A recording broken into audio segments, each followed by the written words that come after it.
IMF से मुज़ाकरात कहा जा रहा है हतमी मराहिल के बाद अब ख़त्म हो चुके। अब रात को बड़ी अच्छी कोई ख़बर मिल जाएगी। इसहाक डार साहब भी इसके लिए उम्मीद हैं। अच्छी खबर ये होगी कि जी डॉलर मिल जाएंगे पाकिस्तान को, 1 अरब डॉलर, और किस्त जारी कर दी जाएगी। लेकिन उसके बाद जो शराइत हैं वो हो जाएंगी। कहा जा रहा है बिजली महंगी होगी, गैस महंगी होगी, नए टैक्सेस लगाने होंगे, पेट्रोल की कीमत भी बढ़ानी होगी क्योंकि टैक्स कलेक्शन हमें ज़्यादा करनी है। अब हुकूमत कहती है जी ये बड़े मुश्किल फ़ैसले हमने किए हैं, लेकिन समझ नहीं आती कि मुश्किल फ़ैसले ये आवाम के लिए होते हैं, इनके लिए किस तरह से मुश्किल है। इनके लिए मुश्किल तो ये हो कि जब हमने नैब के केसेस हमने ख़त्म नहीं करवाए, उनका सामना कर रहे हैं, अदालतों में जा रहे हैं, फिर तो मुश्किल फ़ैसला होता। मुश्किल फ़ैसला शायद ये होता कि काबीना 100 की तादाद की तरफ ना होती, 85 लोग ना होते, हमने काबीना जनाब 8-10 लोगों की रखी है, ये मुश्किल फ़ैसला होता। गाड़ियाँ तमाम वापस कर दी हैं जी, पेट्रोल इस्तेमाल नहीं कर रहे, अमला नहीं हमें चाहिए, ये मुश्किल फ़ैसला होता। तो सदीक जान, ये मुश्किल फ़ैसले सिर्फ ये अवाम के ऊपर क्यों गिरते हैं कि 300% जनाब अद्वियात महंगी होनी है, ये अवाम के लिए है, पेट्रोल महंगा होना है, अवाम के लिए होना है। इनको तो पेट्रोल फिर भी मुफ्त मिलना है, इनको पेट्रोल भी मुफ्त मिलना है और उसी आवाम के टैक्स के पैसों से मिलना है जिस आवाम पर ये तबाही और बर्बादी लाद रहे हैं। इनकी अपनी तो सर्जरियाँ भी छोटी मोटी जो हैं वो जिनीवा में होती हैं, और आवाम के लिए जो हेल्थ कार्ड है वो भी इन्होंने उनका आवाम से मुफ्त इलाज का हक छीन लिया है। और उसामा गाजी साहब, रोज़ हम ये बात करते हैं प्रोग्राम में और रोज़ करनी पड़ेगी, ज़ाहिर है इसकी कोई और वजह नहीं है, और जब भी ये बात होगी तो हवाला देना पड़ेगा कि आवाम से इनका कोई कंसर्न है नहीं, क्योंकि ना तो ये आवाम के वोट से आए हैं ना ये आवाम के वोट से आएंगे। ये जिन्होंने इनको मुसल्लत किया है उनको खुश रखेंगे, वो इनको मुसल्लत रखेंगे, और जिन्होंने इनको मुसल्लत किया उन पर दबाव बढ़ाने के लिए बैरूनी जो हमारी इस्टेब्लिशमेंट है उसके साथ बना कर रखेंगे, कुछ बड़ी ताकतों से बना कर रखेंगे, ताकि वो यहाँ पे अहकाम दे सकें कि जनाब जैसे वो एक आया था लेटर सैफर आया था कि इमरान खान को हटा दे तो हम जो है वो आपको माफ़ कर देंगे, वरना फिर आपकी खैर नहीं है। तो उस तरह की कोई और चीज़ें आएंगी और कहा जाएगा कि जनाब आगे इलेक्शन होने जा रहा है, इन्हीं को मुसल्लत रखें वरना आपकी खैर नहीं है, इनको आप दोबारा इक़्तिदार दे देंगे तो हम आपको माफ़ कर देंगे वरना कोई माफ़ी नहीं है। तो आवाम के वोटों के ऊपर फैसला नहीं होना इनको भी पता है, और इसलिए ये आवाम के ऊपर ये सारी तबाही जो है वो मज़ीद आवाम के लिए ला रहे हैं, और मज़ीद तबाही आएगी। क्योंकि दो वजूहत हैं, एक तो यह है कि आवाम का वोट मैटर नहीं करता इस वक्त जो पाकिस्तान के अंदर जंगल का कानून है और आइन मुअत्तल है, और दूसरी फिर वजह यह है कि जो इस वक्त इन्होंने जिसके ज़रिए आना है उन्होंने भी कहा हुआ है कि छोड़ें आप, बस ये आप फैसले करें, ये चीज़ें करें, आपने परेशान नहीं होना, आपने घबराना नहीं है, आपने इस बात की टेंशन नहीं लेनी कि आपको आवाम के सामने जाना पड़ेगा, वो हम जाने हमारा काम जाने, आपको दोबारा लाना हमारा काम है, आप करें आपने जो करना है। तो वो कर रहे हैं, अपने करप्शन केसेस माफ़ करवा लिए, आवाम के लिए ये सारी महंगाई और सारी चीज़ें और आगे भी होंगी, और इनके आपस में लड़ाइयाँ नहीं ख़त्म हो रही। आप देख लें कि जिस तरह से मुफ्ती इस्माइल को हटाया गया और इसहाक डार को लाया गया और मरीम साहिबा की ख्वाहिश के ऊपर, और आप मरीम साहिबा कुछ दिनों बाद आपको बयानी बनाती हुई नजर आएंगी कि जनाब मैंने तो जो है वो हमारा तो कुछ नहीं था, शहबाज शरीफ कर रहे थे जो कर रहे थे। अब मरीम नवाज साहिबा जो कह रही हैं कि हमारी हुकूमत तो 28 नवंबर के बाद शुरू हुई है, अब 28 नवंबर को तो इससे बेहतर हालात थे, कम अज़ कम इससे कम पेट्रोल और डीजल की कीमतें थी, रिजर्व इससे ज़्यादा थे जो आज हैं, डॉलर की कीमत जो है वो कम थी जो आज है।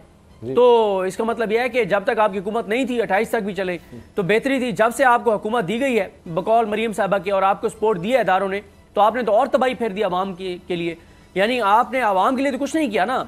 अगर इदारे ने आपको सपोर्ट दी है तो आपने तो आवाम के लिए तबाही लाए हैं, आप आवाम के लिए भला तो नहीं किया। तो फिर इदारों को भी सोचना चाहिए कि क्या उनकी सपोर्ट इसीलिए इनको उन्होंने दी है कि ये आवाम के लिए पेट्रोल और डीजल महंगा कर दें, आवाम के लिए बिजली महंगी कर दें, आवाम के लिए बेरोज़गारी ले आए, आवाम के लिए मुश्किलात खड़ी कर दें। इदारों के लिए भी सोचने का लम्हा है।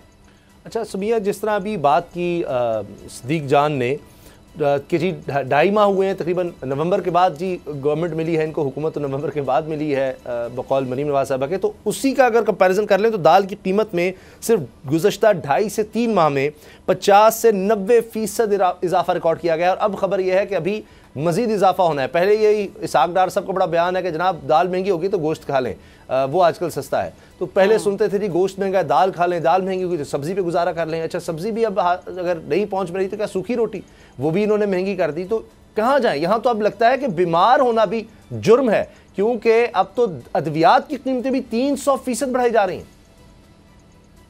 जी हाँ, 350% बढ़ाई जा रही है। उसकी वजह यह है कि जो अद्वियात साज कंपनियां हैं वो ये कह रही हैं खाम माल हमारा कंटेनर्स, वही जो बात मैं पहले कर रही थी कि कंटेनर्स पोर्ट पे फंसे हुए हैं, करेंसी क्राइसिस है ना उसामा, कोई भी माल वहां से क्लियर नहीं हो रहा, चाहे वो अद्वियात के हवाले से हो, चाहे दालों के कंटेनर्स फंसे हुए, जिस तरह आपने दाल की कीमतें बढ़ने की बात की, चाहे टेक्सटाइल मिल का जो दरामद किया हुआ सामान है वो हो।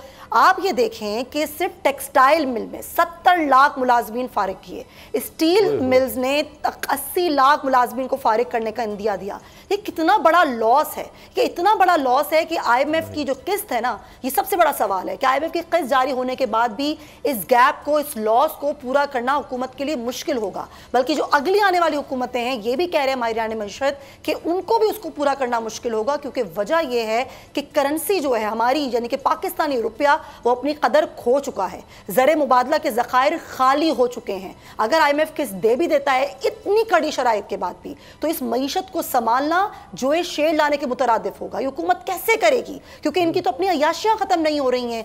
दालें महंगी हैं, आटा महंगा है, सब्जियां महंगी हैं, पेट्रोल महंगा है और मिल नहीं रहा है, करेंसी क्राइसिस है। ये ऐसी पॉलिसीज क्यों नहीं लाते? आप मुझे बताइए उसामा, जब अफगानिस्तान स्मगल हो रहा था डॉलर, किसी ने रोकने की कोशिश नहीं की। जब दुबई स्मगल हो रहा था किसी ने कोशिश नहीं की। ये जो ब्लैक ग्रे मार्केट जिसकी बात की जाती है, ये खुद ये मसनूई तौर पर क्रिएट की गई कुछ ही लोगों को फायदा पहुंचाने के लिए। क्यों उनके खिलाफ कार्रवाई नहीं की गई? जिन बैंक्स ने ऐसा किया उनको सिर्फ शो कॉज क्यों दिया गया? उनके खिलाफ किसी ने भी कार्रवाई नहीं की। स्टेट बैंक क्यों सोता रहा? हमारी वजारत खजाना क्यों सोती रही? और मुल्क को इस नहज पर पहुंचा के सब मजे कर रहे हैं। और मरियम साहिबा एबटाबाद में जलसे पर ये कहती हैं कि जी हिसाब दें 10 साल का कि आपने क्या किया, हिसाब दें आपने 1 करोड़ नौकरियों का वादा किया था 1000, जो आप वादे करके आए थे पहले आप उनका तो हिसाब दे लें। आपको तो हिसाब देते देते कयामत हो जाएगी जो आपने हशर कर दिया है मुल्क का। आपको पता है उसामा, इतनी महंगाई हो गई है कि 1975 के बाद ये तारीख की सबसे ज्यादा महंगाई की शरह है। आप सोचिए गरीब आदमी क्या करता होगा। पहले कहते थे ना कि सब्जी ले लो या प्याज ले लो, रोटी पे प्याज रख के खा लो, दाल से खा लो, अब वो भी मुमकिन नहीं है। तो कौन जवाब देगा इस चीज़ का? और सूरत हाल ये है कि उस पर बातें करते हैं कि जी पिछली हुकूमत ने ये किया।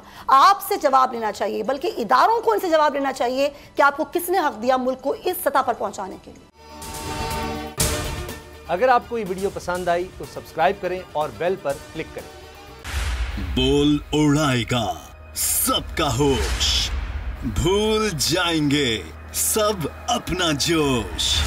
बहुत जल्द आ रहा है PSL स्पेशल ट्रांसमिशन, सिर्फ बोल न्यूज पर। सब्सक्राइब करें और बेल दबाएं ताकि कोई खबर रह न जाए।